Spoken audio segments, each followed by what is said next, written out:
Votre force peut changer le monde, c'est ce que dit le pape François dans son message vidéo aux jeunes en vue des 34e Journées mondiales de la jeunesse 2019 qui se dérouleront à Panama du 22 au 27 janvier sur le thème « Je suis la servante du Seigneur, qu'il me soit fait selon ta parole ». Dans le message vidéo diffusé le jour de la Bienheureuse Vierge Marie, le pape s'adresse à tous les jeunes en les invitant à se mettre au service de leur prochain.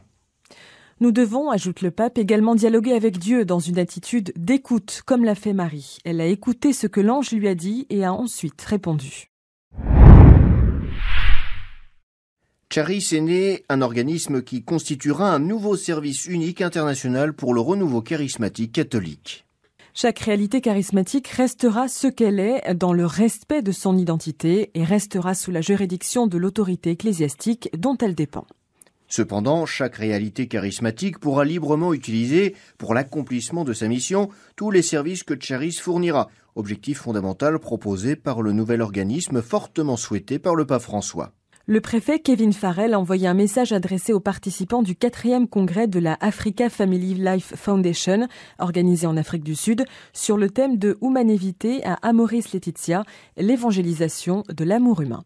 Notre perspective, a écrit le préfet, doit être celle du Christ et de son amour pour chacun. Notre langue, celle du Saint-Esprit, qui nous pousse vers les autres, non pas avec des mots, mais avec la simplicité, le rappel à leur vie, à leurs besoins et à leur culture. En proposant les enseignements de l'Église, peut-on lire dans le message, nous sommes invités par le pape François à servir notre prochain comme le fit Jésus-Christ dans sa vie terrestre.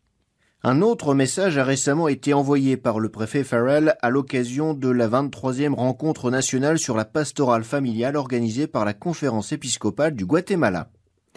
N'ignorez jamais, écrit le préfet, que chaque personne comprend une réalité concrète et individuelle que nous devons comprendre, tout comme nous devons concentrer nos efforts pastoraux, non pas sur la base d'idéaux théologiques abstraits, mais sur les expériences des membres de chaque famille, dans chaque contexte domestique. Enfin, son encouragement à enrichir les différents secteurs par la profonde compréhension pastorale proposée par Amoris Laetitia.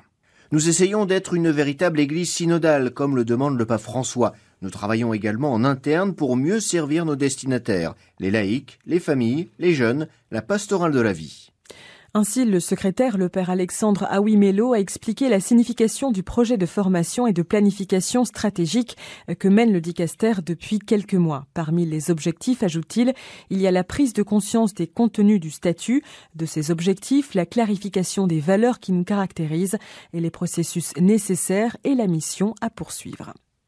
L'Assemblée générale de l'Union des associations de femmes catholiques s'est tenue à Dakar, au Sénégal, sur le thème des femmes porteuses d'eau vive dans un monde assoiffé de paix. Linda Ghisoni, sous-secrétaire de notre dicaster, a fait un discours sur le thème « Les femmes de l'UMO FC, porteuses d'eau vive, à la lumière d'Evangelii Gaudium et d'Amoris Laetitia ».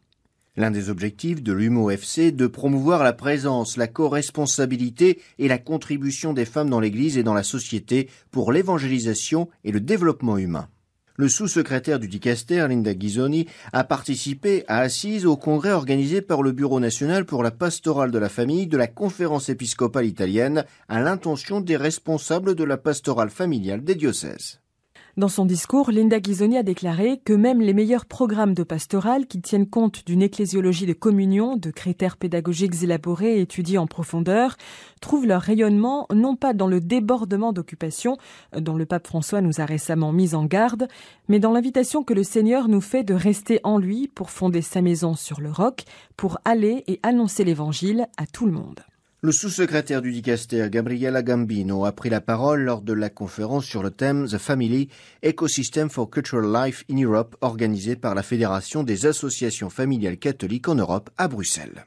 La famille est une ressource pour la société, a-t-elle expliqué, car elle est le fondement du bien commun, c'est-à-dire des conditions sociales dans lesquelles chaque personne humaine peut se réaliser pleinement avec sa dignité et son identité. Aujourd'hui, l'amour a de plus en plus de mal à connaître une histoire, à se faire une demeure chez les hommes et les femmes, a déclaré le sous-secrétaire en soulignant ensuite que faire une famille, c'est cela. C'est le besoin d'une stabilité de travail, qui soit patiente, capable de détecter chaque jour de nouveaux projets. C'est la raison pour laquelle faire une famille est une œuvre toujours inachevée qui exige engagement et fidélité. Quand pourra-t-on dire en effet qu'on a assez aimé ?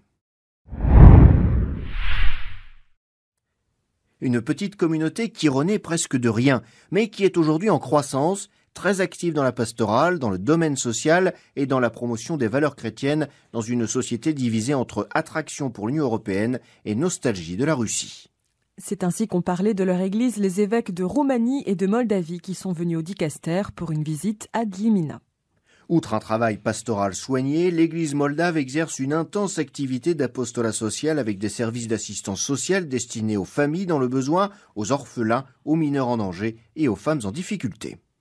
Les évêques croates aussi ont rendu récemment visite au Dicaster. En Croatie, l'Église se développe et là où existent et fonctionnent les conseils pastoraux, il existe un bon nombre de laïcs engagés, particulièrement actifs dans la catéchèse, la liturgie, mais surtout dans l'éducation. Enfin, pour promouvoir la famille, les pasteurs s'appuient sur les nombreux conseillers en matière de mariage et de famille présents de manière capillaire sur le territoire de tous les diocèses croates, soit 18 centres de conseil pour le mariage et la famille qui ont rencontré en 20 ans d'activité 47 000 personnes, 12 500 couples et 16 500 familles.